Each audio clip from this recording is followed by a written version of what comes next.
Hello friends, my name is Disha and welcome to this channel Medipedia. आज का अपना topic होने वाला है कार्बोहाइड्रेट मेटाबॉलिज्म। लास्ट वीडियो में हमने देखा था कि कार्बोहाइड्रेट्स का डाइजेशन कैसे होता है, अब्जॉर्प्शन कैसे होता है, कार्बोहाइड्रेट्स होते क्या है, क्या क्या इनकी प्रॉपर्टीज होती हैं, कितने टाइप्स के होते हैं, क्या क्या फंक्शंस होते हैं, वो सभी हम प्रीवियस वीडियोस में देख चुके हैं। आज का अपना टॉपिक है पाथवेज ऑफ कार्बोहाइड्रेट मेटाबॉलिज्म। जब भी कार्बोहाइड्रेट मेटाबॉलिज्म की बात आती है ना, तो माइंड में क्या चीज आती है? सबसे पहले आता है ग्लाइकोलाइसिस। एंड बहुत से लोगों के तो माइंड में सिर्फ ग्लाइकोलाइसिस ही आता है। एंड जिन्होंने थोड़ा बहुत पढ़ा है, याद है, उनके क्या आ सकता है? ग्लाइकोजिनोलाइसिस, ग्लाइकोजनलाइसिस, ये आ सकता है ग्लाइकोनियोजिनोलाइसिस। ठीक है, ग्लूकोनियोजिनोलाइसिस यही आ सकता है। ठीक है, तो ये होते हैं सच में, एंड क्या क्या होते हैं, एंड क्या इनके अलावा भी कार्बोहाइड्रेट मेटाबॉलिज्म हो सकता है? कौन कौन से पाथवेज है वो आज हम डिस्कस करेंगे। उससे पहले सबसे पहले तो आपको ये पता होना चाहिए कि मेटाबॉलिज्म है क्या। क्या मेटाबॉलिज्म कार्बोहाइड्रेट के टूटने को ही कहेंगे? क्या ब्रेक डाउन को ही कहेंगे क्या? तो नहीं। ग्लूकोज का टूटना मतलब ग्लाइकोलाइसिस। ठीक है, तो क्या हम हमेशा ग्लूकोज टूटता ही है क्या मेटाबॉलिज्म में? तो नहीं। ग्लूकोज टूट भी सकता है एंड ग्लूकोज बन भी सकता है। दोनों चीजें हो सकती है। कैटाबॉलिज्म भी हो सकता है एंड एनाबॉलिज्म भी हो सकता है। तो दोनों चीजें आज हम डिस्कस करेंगे। सबसे पहले बहुत फेमस वाला ग्लाइकोलाइसिस, इसे क्या कहा जाता है? इसे एम्डेन मेयर हॉफ पालनस पाथवे भी कहा जाता है। कभी कभी एग्जाम में एमसीक्यू में इस नाम से भी क्वेश्चन आ जाता है। क्या है ये एक ऑक्सीडेशन प्रोसेस है। अब आपको पता होनी चाहिए कि ऑक्सीडेशन प्रोसेस कौन सी है, रिडक्शन प्रोसेस कौन सी है। ठीक है, तो ग्लूकोज से क्या होता है? ग्लूकोज टूटता है एंड पाइरुवेट बनता है। कब बनता है पाइरुवेट? जब ऑक्सीजन प्रेजेंट हो। जिन सेल्स के पास ऑक्सीजन होती है, ऑक्सीजनेटेड कंडीशन में क्या होता है? पाइरुवेट बनता है। जिनके पास ऑक्सीजन नहीं होती है, एनएरोबिक, एरोबिक वाली कंडीशन में क्या होता है? फर्मेंटेशन होगा एंड फर्मेंटेशन होके क्या बनेगा? वहां पर लैक्टेट बनेगा। ठीक है, ग्लूकोज से पाइरुवेट बनता है, पाइरुवेट से लैक्टेट बनता है। ठीक है, कोई कंफ्यूजन नहीं है। ये हम सभी साइकिल्स हम आगे पढ़ेंगे, सभी पाथवे हम आगे पढ़ेंगे। नेक्स्ट क्या हो सकता है? टीसीए साइकिल, जो बहुत ज्यादा कॉमन है। टीसीए साइकिल जिसे हम क्रेब्स साइकिल भी कहते हैं एंड सिट्रिक एसिड साइकिल भी कहते हैं। क्या है? ये भी एक ऑक्सीडेशन प्रोसेस है। होता क्या है कि क्या होगा? ग्लूकोज से बना पाइरुवेट। ठीक है, उसके बाद में क्या होगा? जो एसिटाइल को ए है उसके पास, वो क्या हो जाएगा? कार्बन डाइऑक्साइड में कन्वर्ट हो जाता है। ठीक है, ये क्या होगा? जितनी भी चीजें हैं, कौन कौन सी? Carbohydrate, fat and protein. Protein में कौन? Amino acids. ठीक है, इन तीनों का लास्ट में जाके क्या होना है? लास्ट में जाके CO2 ही बनना है। कैसे बनना है? टीसीए साइकिल से। मतलब कि सभी लोग घूमकर कहाँ आते हैं? सभी लोग घूम के आते हैं इस टीसीए साइकिल के पास में। अब एक चीज कंफर्म हो गई है, ग्लूकोज से टीसीए एंड टीसीए से CO2 बनेगा।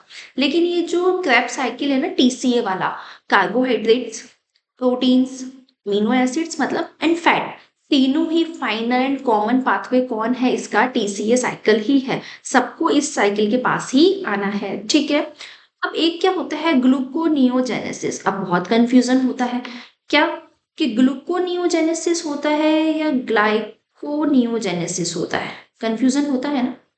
इसके लिए आपको सबसे पहले क्या पता होना चाहिए? ग्लाइकोनियो वेट, ग्लाइको नियोजेनेसिस, दोनों में बहुत कंफ्यूजन होता है। तो क्या है? ग्लूकोनियोजेनेसिस होता है, ग्लाइकोनियोजेनेसिस होता है। देखिए, ग्लाइकोजन क्या है? Glucose plus glucose plus glucose plus glucose. Glucose के बहुत से यूनिट्स एक साथ में जुड़ती हैं एंड ग्लाइकोजन बनाती है। ठीक है, नए ग्लाइकोजन का बनना तो थोड़ा सा वियर्ड लगेगा। क्या होता है? ग्लूकोज बनता है। अब ग्लूकोज किससे बन सकता है? ग्लूकोज क्या है? कार्बोहाइड्रेट है, तो कार्बोहाइड्रेट से ही तो बनेगा ग्लूकोज। ऐसा ही होता है। लेकिन कभी कभी क्या होता है? ये जो ग्लूकोज है ना, वो किससे भी बन सकता है? नॉन कार्बोहाइड्रेट से भी बन सकता है। एंड जब भी ये नॉन कार्बोहाइड्रेट से बनता है, किसी नई चीज से बनता है, कार्बोहाइड्रेट के बदल अलावा किसी भी नई चीज से बनता है, तो उसे हम क्या कहते हैं? ग्लूकोज का जेनेसिस होना, ग्लूकोज का बनना कैसे? किसी नई चीज से। तो ग्लूकोनियोजेनेसिस हमेशा किससे बनता है? किसी नई चीज से बनेगा, किसी नॉन कार्बोहाइड्रेट चीज से बनेगा। तो कार्बोहाइड्रेट नहीं है तो क्या होगी? या तो फैट होगी या प्रोटीन होगी। फैट है तो ग्लिसरॉल, एंड प्रोटीन है तो अमीनो एसिड से मिलके बनेगा। ठीक है, कोई कंफ्यूजन नहीं है। इफ आपको कोई भी कंफ्यूजन हो तो आप नीचे कमेंट सेक्शन में पूछ सकते हैं। अब एक टर्म यूज की जाती है ग्लाइकोजेनेसिस। ग्लाइकोजेनेसिस होती है, ग्लूकोजेनेसिस होती है। तो ग्लूकोनियोजेनेसिस हम पढ़ चुके हैं। ठीक है, ग्लूकोज का बनना पॉसिबल ही नहीं है, क्योंकि ग्लूकोज क्या है? अपने आप में एक यूनिट है। तो ग्लूकोजेनेसिस नहीं हो सकती है। ग्लूकोनियोजेनेसिस हम पढ़ चुके हैं कि ग्लूकोज बनता है लेकिन किसी नॉन कार्बोहाइड्रेट चीज से। ठीक है, अब ग्लाइकोजेनेसिस क्या होता है? तो मैंने आपको बताया, जेनेसिस का मतलब बनना। ठीक है, ग्लाइकोजन, ग्लाइकोजन का मीनिंग क्या है? अभी मैंने आपको यहाँ बताया कि ग्लूकोज की यूनिट्स मिलके कार्बोहाइड्रेट एक ग्लाइकोजन बनाती है। ग्लाइकोजन क्या है? पॉलीसैकेराइड है। ठीक है, वो हम पहले वीडियोस में पढ़ चुके हैं। तो ग्लाइकोजन कैसे बनता है? कि बहुत से ग्लूकोज मिलकर क्या बनाते हैं? ग्लाइकोजन बनाते हैं। ठीक है, कोई कंफ्यूजन नहीं है। नेक्स्ट क्या टर्म आती है? ग्लाइकोजिनोलाइसिस। अब ग्लाइकोजेनेसिस बनना, लाइसिस का मतलब फूटना, मतलब कि ये जो ग्लाइकोजन है ना, वो ग्लाइकोजन का क्या होगा? लाइसिस होगा ग्लाइकोजिनोलाइसिस में। तो ग्लाइकोजन किससे मिलके बना है? ग्लूकोज से मिलके बना है। तो टूटेगा भी किसमें? ग्लूकोज में ही टूटेगा। ठीक है, कोई कंफ्यूजन हमें यहाँ तक नहीं होना चाहिए। बहुत सिंपल एक्सप्लेनेशन मैंने बताया। ठीक है, अब थोड़ा सा कॉम्प्लिकेटेड आ जाते हैं हम किस पे? एचएमपी शंट में। सबसे पहले तो हम कंफ्यूज हो जाते हैं कि एचएमपी शंट कार्बोहाइड्रेट का ही है क्या?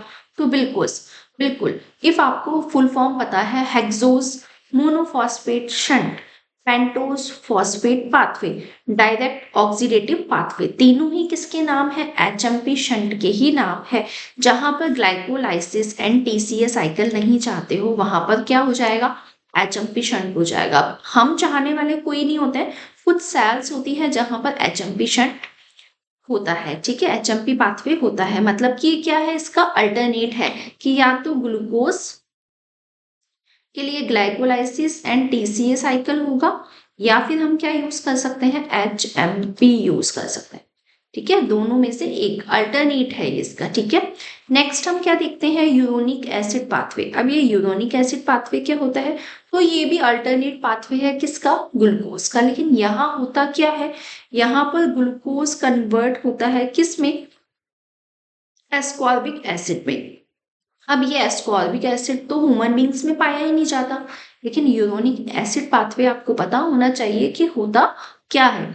इसीलिए यहाँ से सबसे कम क्वेश्चंस आते हैं। क्यों? क्योंकि जो ये है एस्कॉर्बिक एसिड है, वो मैन में नहीं पाया जाता है। क्या है एस्कॉर्बिक एसिड? इफ आपको पता है कि एस्कॉर्बिक एसिड कहाँ है एंड हम उसे कैसे लेते हैं, क्योंकि बॉडी को तो नीड है ना, बॉडी को नीड है इसकी, तो वो कैसे लिया जाता है? तो आप मुझे नीचे कमेंट सेक्शन में बताइए। तो देखिए, ग्लूकोज ग्लूकोनिक एसिड में कन्वर्ट होता है, जो कि एक पेंटोज है, एंड उसके बाद में वो एस्कॉर्बिक एसिड में कन्वर्ट हो जाता है। लेकिन ये मैन में नहीं बनता है। ठीक है, हम इसे लेते हैं, सिंथेसाइज नहीं होता है। Galactose metabolism. अब गैलेक्टोज क्या है?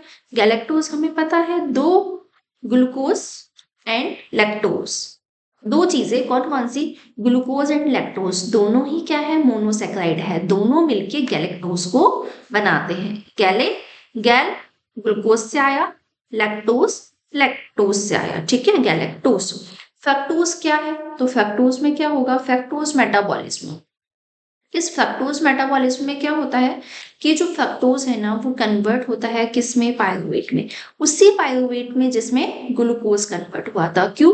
क्योंकि ग्लूकोज एंड फ्रक्टोज दोनों एक दूसरे के क्या है? आइसोमर्स है।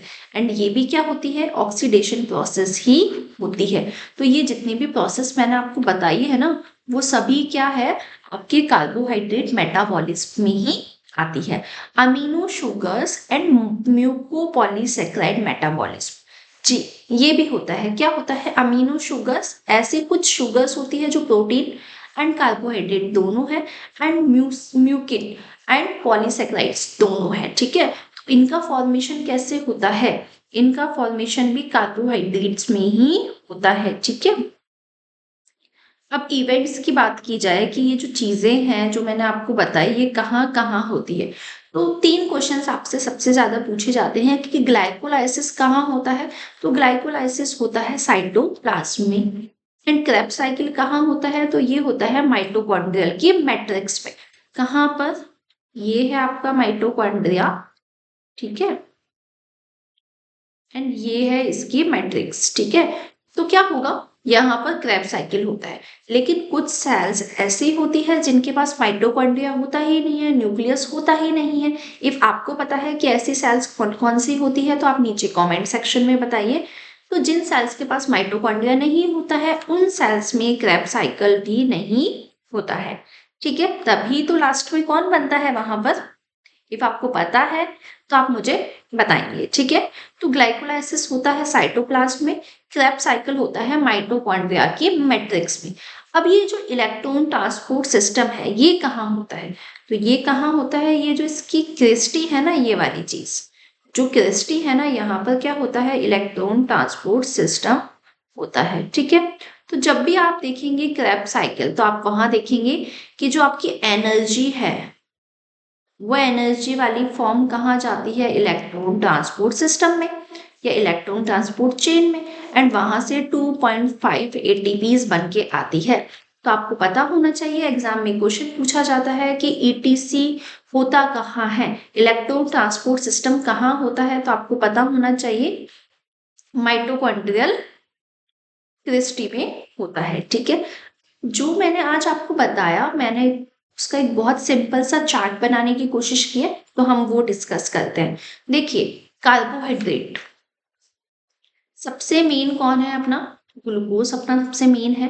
ग्लूकोज से बनता है ग्लूकोज फॉस्फेट, ठीक है, ग्लूकोज 6 फॉस्फेट, ठीक है, या ग्लूकोज फॉस्फेट। अभी के लिए हम यूज करेंगे ग्लूकोज फॉस्फेट क्योंकि हमने ग्लाइकोलाइसिस पढ़ा ही नहीं है, ठीक है। तो ग्लूकोज 6 फॉस्फेट या ग्लूकोज से कौन बनेगा? पायरुवेट बनेगा, ठीक है। यहाँ ये बन चुका है पायरुवेट। ग्लूकोज से ग्लूकोज फॉस्फेट बनता है, फिर ट्राइओस फॉस्फेट बनता है, एंड लास्ट में पायरुवेट बन जाता है। कैसे? ग्लाइकोलाइसिस से। अब ये जो ग्लूकोज फॉस्फेट होता है ना, ये जा सकता है एचएमपी शंट में, क्योंकि एचएमपी शंट भी क्या है? अल्टरनेट है किसका? ग्लाइकोलाइसिस एंड क्रेब साइकिल का, ठीक है। तो अभी हम नीचे देखेंगे कि क्या ये एचएमपी से हमें कौन मिला है? एसिटाइल कोई मिला है, तो बिल्कुल, ठीक है। टीसीए एंड ग्लाइकोलाइसिस दोनों का अल्टरनेट है, ठीक है। अब हेक्सोस मोनोफॉस्फेट मतलब एचएमपी जो अपना शंट है उससे क्या होगा? उससे होगा हेक्सोस मोनोफॉस्फेट। शंट में कौन आया? ट्राइओस एंड राइबोस दोनों मिले, ठीक है। राइबोस फॉस्फेट से क्या बना? DNA, RNA and try acyl glycerol बना, ठीक है। कैसे बना? ट्राइओस फॉस्फेट एंड फैटी एसिड्स दोनों से। ये फैटी एसिड्स कहाँ से आ सकते हैं? तो वो इस प्रोसेस से भी तो आ सकते हैं ना। एसिटाइल कोई वो भी क्या कर सकता है? फैटी एसिड्स के पास में ही जाएगा। क्यों जाएगा? क्योंकि सबका फाइनल एंड कॉमन पाथवे कौन है? टीसीए साइकिल ही है, क्रेब साइकिल ही है। कोलेस्ट्रॉल भी, ठीक है। Amino acids, protein, amino acids, ठीक है। अमीनो एसिड से प्रोटीन बनेंगे। कहाँ से आए ये अमीनो एसिड? क्रेब साइकिल से। या कहाँ से आया है? पायरुवेट से। दोनों से ही प्रोटीन बनेंगे, ठीक है। एसिटाइल कोई से कौन? कोलेस्ट्रॉल भी जा सकता है। क्यों? क्योंकि ये क्या है? इसका एक फाइनल एंड कॉमन पाथवे है, ठीक है। क्रेब साइकिल लास्ट में कौन बनता है? कार्बन डाइऑक्साइड बनते हैं। कितने मॉलिक्यूल्स मिलते हैं आपको? 2 मॉलिक्यूल्स इसके मिलते हैं। तो मैंने आपके लिए एक बहुत छोटा सा एंड बहुत सिंपलेस्ट फॉर्म में ये एक डायग्राम बनाया था जिससे आपको बहुत इजीली आप समझ सकते हो कि कार्बोहाइड्रेट्स का क्या होता है। तो आप चाहें तो आप इसका स्क्रीनशॉट भी ले सकते हैं। आई होप आपको आज की वीडियो अच्छी लगी होगी। आज के वीडियो में हमने डिस्कस किया pathway of carbohydrate metabolism. Next video में हम फर्स्ट पाथवे देखेंगे जो होगा glycolysis. Thank you for watching. If आपको वीडियो अच्छी लगी हो, वीडियो को लाइक कीजिए, अपने फ्रेंड्स को ज़्यादा से ज़्यादा शेयर कीजिए एंड चैनल पर नए हैं तो चैनल को सब्सक्राइब कीजिए, वीडियो को लाइक कीजिए। Thank you.